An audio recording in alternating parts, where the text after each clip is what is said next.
Hello and welcome to the Lou Review. I'm your host, Rosa Hart, and today I'll be interviewing Melanie Lopez. Thank you so much for joining me today, Melanie.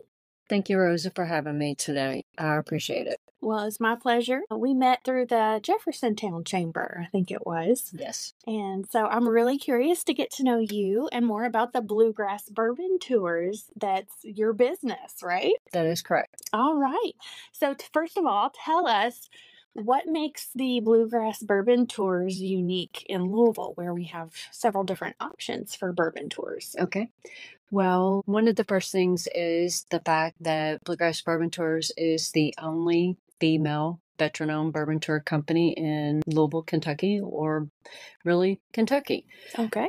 And also the fact that the biggest compliment that we've been given is the fact that we're more along the lines of being a boutique style tour company. And the reason I say that is the fact that we pay attention to detail as far as the things that we do when we set up the tours, as far as so if somebody's celebrating an anniversary, if they're celebrating a birthday, if they're celebrating a bachelor party. So we will do something special for that. Mm.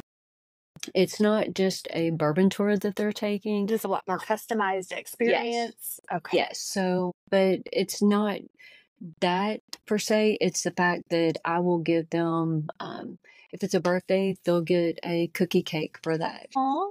Yeah. So, and then if it's a bachelor party, the groom and the bride to be will get a small gift. Okay. And if it's an anniversary, I will do something along the lines of getting them non-alcoholic rosé, fresh flowers for the trip. And that is just something that the other companies do not do for their clients. But that's something that I do because I want them to take away lifelong memories from that Yeah. experience. And I want them to refer their friends and family. I want them to be a lifelong client, and I want them to come back each and every time. So that's one of the things. The other thing is that we will incorporate additional stops to other distilleries, as well as we will have a couple of gifts for them at the end of their trip. So those are things that set Bluegrass Bourbon Tours apart from our competition.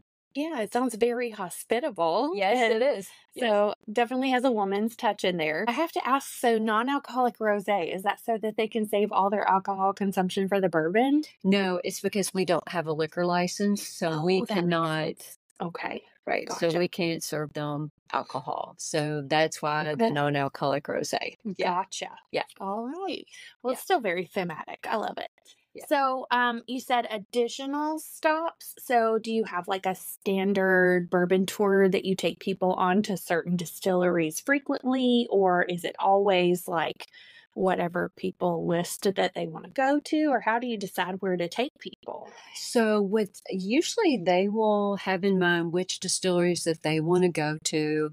And then if so say for example, distillery is not available, then based on my knowledge, I will recommend a distillery to them, and then we will just customize that itinerary for them, put it all together, and then based on that area that they're looking at, then I will incorporate additional stops. So basically, I'm going to give them more bang for their buck. That's how we'll do it. We incorporate lunch, snacks, soft drinks, bottled waters, their pickup, their drop off, and that's what we'll do, and incorporate lunch as well. Yeah, that sounds like some experience I've had outside of town with things like TripAdvisor or Viator. Are you like available on any of those type of sites? No, I don't want to do that. Okay. So somebody has called me and thought that I was Blue Bourbon Experience. And so when those companies are on there, they make promises that they can't keep. And I will tell my clients, I will never make a promise to you that I can't keep. That is not what I'm in business for. I want to make sure that I'm going to make a promise that I can deliver. And I've never made a promise to a client that I've never been able to uphold. Better to under promise and over deliver. Right. Right. I love that So, one. if you look at our Google reviews, we just hit our 150th Google review. They're all 5 stars. Our clients go into great detail as far as the experience that they've had. Mhm. They're very lengthy in detail as far as the reviews. And when I respond to them, it's not a cookie cutter response as Mhm. far as that review. I want to make sure that they're very in depth and detail as far as how I respond to my clients, because I would want to respond to them the same way that they left that review. I just feel like the reviews are my lifeline and that those are very important to me, just same as my clients are. Well, yeah, they are from your clients, right? Yeah. So, yeah, it Yeah, makes total sense. they're from my clients, but it's not just that I'm just going to slap a response on there to them. If they took that time to leave that review, Mm, I'm just not going to say, "Oh, well, thank you, Rosa, for leaving me that review." yeah. That is not I how we mean, do most people business. leave reviews when they have a bad experience because then they feel like complaining. So the fact that you've got all these people who are giving you good reviews and going back and actually taking the time to say something is really outstanding because, yeah, that's not usually the average. So Right. congratulations. Yeah, thank you. I appreciate that. So how did you get into the bourbon tour business? Did you grow up around bourbon or do you have a history in tourism? No, I do not have that experience. So I started the company 2.5 years ago, had a year's previous experience from another company, but my experience outside of that was totally from a different field. I was in healthcare for 20 plus 25 years Hmm. in medical as far as collections and billing. So it is A very different customer very experience. experience You're like, from now on, I'm going to make people happy. and make myself happy. It was a very, how do you say it, soul sucking. I can't Yeah. imagine. And when you come from that background of not being able to get somebody's medical claim paid, whether they're going through an experience where they're suffering from cancer or some type of medical ailment, and you've been working on that claim for a long amount of time, you get tired of being beat down when you can't do that for somebody, and you just get tired of trying to fight the system. Yeah, definitely. So you got out of that system, but did you say you're also a veteran? Yes, I am a veteran.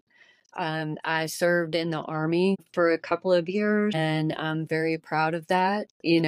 My mom was not. My mom is no longer with me, but it was the best thing that could have ever happened to me to go away and serve my country. I felt like that it was something that was needed for myself to go and to just kind of cut that cord from my family, but also to be able to grow up Hmm. the So did you things. go like right out of high school or? No, I actually waited a year. Okay. But like 1 year after high Yeah, school. 1 year out of high school. Hmm. But it helped me to mature. It helped me to grow up. The things that I take away from that helps me in my business is attention to detail. As far as being very detail oriented, it helps me with itineraries and stuff of that nature. Hmm. Helps me with customer service from that standpoint, and also to be very organized, especially with putting all these itineraries together for the clients. I value just that point of my life, and I'm very grateful that I served my country. Yeah, thank you for your service. I You're really welcome. appreciate it. I grew up in a military town near Fort Campbell in Tennessee. And so I definitely appreciate all the sacrifice that goes into serving in the military. Did you ever serve at Fort Knox or anywhere near here? So my basic training was at Fort Jackson, South Carolina. Hmm. AIT was at Fort Jackson. I was stationed at Fort Eustis, Virginia. I had one deployment that was in Panama, and that was when Noriega decided that, he was going to uprise. Mm. That was a little bit scary because I went on alert. So that call my mom was like, I'm ready to come home, you know. So, you're 18, you have your weapon, you on alert, and so all these thoughts are going through your head that you're going to die. Mm. It's scary, Yes, you definitely. know, but it's a different time. So, yeah. But it definitely stayed with you throughout your life, and I'm Yeah. really glad you're able to, at this point, direct your own path, owning your own business. How did you decide to become a business owner? So the experience from the limo company went from where I was working at the healthcare company. I drove for them right during Derby and then gained experience as far as driving limos and things of that nature. Did you just pick that up during Derby, like as a side gig? Then I learned how to drive different size limos, sprinter vans, things like that. And so when I was doing that, if somebody had a wedding or if they had a birthday or a girl's day out, Hmm. while I was there, I was like, oh, well, let's decorate the vehicle for the birthday. Let's decorate the vehicle for the wedding. Let's do this. Let's do that. The company didn't really want to do that, but I did because I felt like I wanted to make it special for Hmm. that client. And that brought you more joy. It brought me more joy. Hmm. And it was just, I guess, my gift, so God gives us all gifts. Hmm. I feel like my gift is to make people happy. Well, good. That's a great Uh, gift. yeah, I feel like that's just my gift. Like when I plan these tours and things, I guess that's why I have the good reviews Yeah. because I like to make, I Well, like, you sounds like you really put your heart into it, and I it's do, really yeah, important. I do put my heart into it because I want them to have a great experience and I want them to come back. But even while I was at the other company, I wanted them to have a really great experience. That Mhm. was what I wanted. And so I got into planning the bourbon tours. Okay. And so I gained that knowledge. But then, well, after that, I said, you know what? I want to start my own company. I really had to pray on it because it was really scary. I didn't have a vehicle. I didn't really have a plan. The only thing I had was my faith. I started out with a website and my faith. That was it. And a vision for what you wanted it to be, Yeah, right? It sounds like right. you had a very clear mental picture of exactly what you wanted the business to be, the service Right. that you wanted it to provide, the way you wanted to provide it, and you wanted to be part of it, Right. right? Right. So, I mean, it sounds like that's a lot of what people are missing. I feel like a lot of the time, a lot of people want to own a business or they want to make a lot of money, but they don't necessarily have anything unique or special in mind to offer. And so it sounds like you had exactly what you needed to start from because you had something to work Yeah. towards. Right. Yeah. So it was just a matter of how. Like, how are we going to do this? Who did you connect with that was helpful in learning how to have your own business? So I connected with my website guy, Gus Castillo, and he helped me to put the website together. And then I started getting calls. I was still working my full time job, and then it ended up that I had to rent vehicles from a competitor because I didn't have any vehicles. Well, and if you pay them, they'll give them to you, Yeah. right? But then I think it was a couple months later, ended up taking part of my money from my 401k Hmm. and I got one vehicle. 2 weeks later, I took money from my 401k, got the second vehicle, and then I ended up leaving my full time job Yeah, that's some commitment. because it was like I couldn't continue working and then trying to focus on the business. And so I told my husband, I'm like, look, I can't do this. I can't do both. You gotta get in or get out, huh?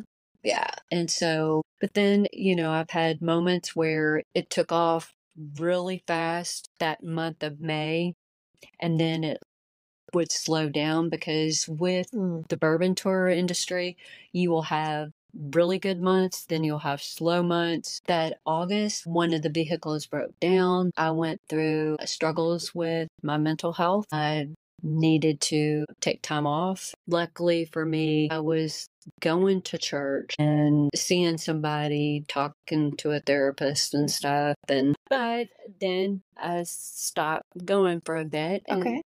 Um, and then I got to a point where I'm like, it was like I was just angry. And I'm like, something's not right.